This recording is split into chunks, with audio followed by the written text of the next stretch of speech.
Doctor ইউনূসের দড়ি মাছ নাসুই পানির চালাকিতে ফেব্রুয়ারিতে নির্বাচন হচ্ছে না। জাতীয় পার্টিসহ আওয়ামী লীগের সাথে থাকা ১৪ দলকে খুব শীঘ্রই নিষিদ্ধ করা হচ্ছে।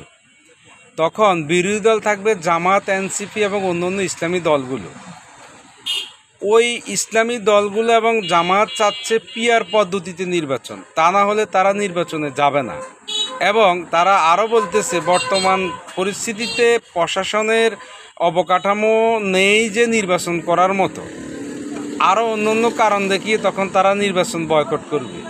ইউনূস সরকার ঠিক তখন বলবে যে আমি তো আর বিএনপি আপনাদেরকে একা একা নিয়ে নির্বাচন করতে পারি না, তাই এখন নির্বাচন বিলম্বিত হবে, এই কথা বলে নির্বাচনটাকে স্টপ করে দেওয়া হবে। বিএনপিও তখন কিছু বলার থাকবে না। আর বিএনপির যে স্বপ্ন দেখেছে এতদিন, সেই স্বপ্ন ধূলিসাৎ হওয়ার পথে।